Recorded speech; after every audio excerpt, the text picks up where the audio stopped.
I'm Ellen, Director of Programming at Progressive Performance, and we're going to go over squat progressions today. We're going to go through TRX squat right now. Joe here is going to grab the straps. The client is going to create tension and their arms will be a little bent. You'll find their squat stance. That will be dependent on the client. We'll go over that a little bit more as we get further down the progression of the squat. Once they have that, go ahead and tell them to squat. If you see that they're kind of being pulled forward here, have them step their feet in just a little bit, and that'll make it so they can remain upright instead of tipping forward. And this really works the hip mobility. She gets to get really low, and this is a really good starting place for the clients that have a low threshold for just load. So this is unloaded, you get to work mobility, and then from here, when that's looking good, like Joe's is, then we move it to the box squat. Okay, after the TRX squat, moving on to the box squat. If they're not quite ready for load, they can go to the box squat without any weight. So they put their hands in front of them, wherever's comfortable. They're gonna sit their hips back to the box. The purpose of this one is it gives them a consistent height to reach. Sometimes clients are a little nervous and aren't quite sure how low to go, and it's consistent throughout the entire set. When they're ready, they can go ahead and add some load to it, start 10 pounds, progress as they need. With the box squat as well, it'll help keep their tibia more upright, so a little bit less pressure on the knee. So Joe's doing a little more of a normal squat right now, so if I have you sit his back a little bit more and keep the chest tall like you're going to a seated position. Yep, and even a little bit more. So less knees apart. Yeah, so see how her knees stay a little more over her heels? That's not a bad thing if the client is experiencing some knee pain. We'll go over that a little bit later in a different video, but this looks good as long as we're seeing some control on the way down, and then when it's getting better, they can do more of a touch and go like Joe was doing originally, where those knees kind of travel forward a little bit more. They're just holding this weight at their chest. They're keeping that tall torso position. If they're dropping it down, drop that weight a little bit so they can stay tall. That could be either a T-spine issue or just a lack of cueing, so go ahead and cue that. Stance will be dependent on the person.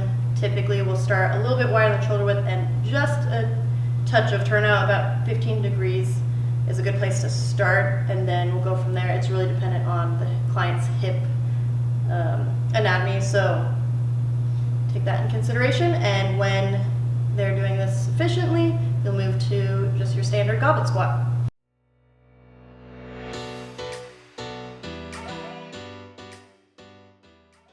And here's a front view of the box squat. We're still gonna have Joe hold the weight at her chest. We're gonna have her do a couple squats just so you can see. She's got a really good squat, so we'll watch what it looks like here from the front. The chest is staying tall. We want the eyes to remain forward. If we're looking down too much or looking up, we're taking our spine out of neutral.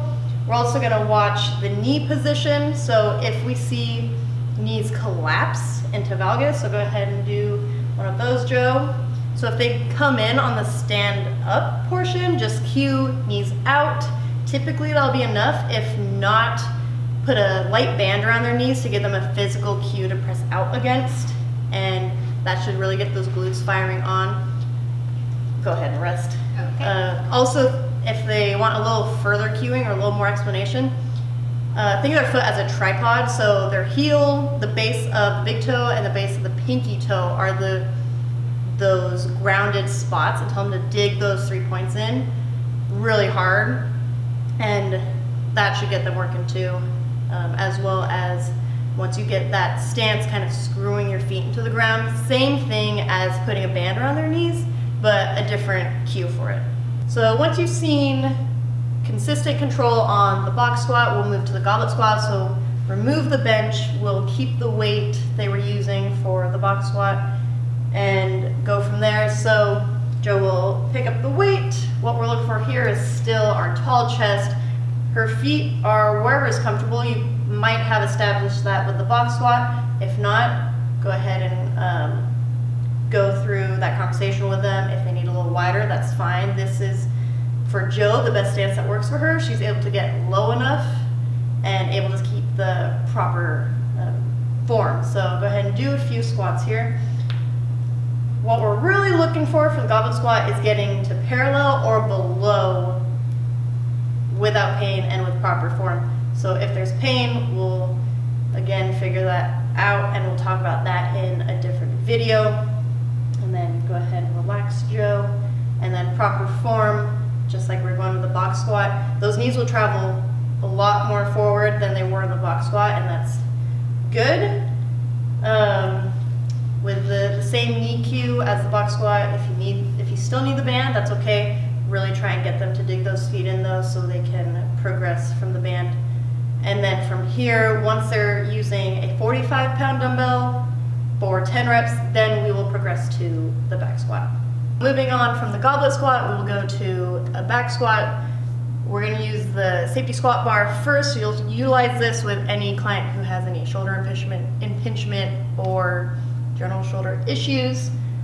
What you're going to do is you're going to grab the handles and duck the head under, walk those feet under you a little bit so they're side by side. Stand up tall, so unrack a couple steps out, and you're going to find the same squat stance that was used for the goblet squats. From here, they're going to do their squats. Go ahead and just let them squat, and then cue from there. We will use similar cues to what you were using for goblet squat, looking for torso position, knees, what those feet are doing after a couple reps. If they look like they're doing a good job, have them add some weight. Joey, you can rack this. Keep in mind this bar is 65 pounds, so if they only got up to 45 with a dumbbell, maybe get them to 50, 55 before getting a little bit heavier. And then we will be going to the barbell back squat with a straight bar. So Joe here is gonna grab the bar and duck her head under. The bar is gonna be placed kind of on top of the shoulders here. There's gonna be a shelf that'll feel more comfortable than if it's up too high, you're gonna be pressing on the bone. Down lower is a low bar position, more for powerlifting. So we'll get them in the high bar position, and then Joe will go ahead and squat. The chest will tip forward a little bit more than it would for the safety squat bar and goblet squat, and that's normal as long as the torso position is staying tall. So you would cue like a string pulling up on the chest, and if you want the hips and the chest right at the same time, just like you'd see during the other variations of the squat. That's our squat progressions, starting from TRX all the way to barbell. If you ever need to progress down or up, do so accordingly, and you are good to go.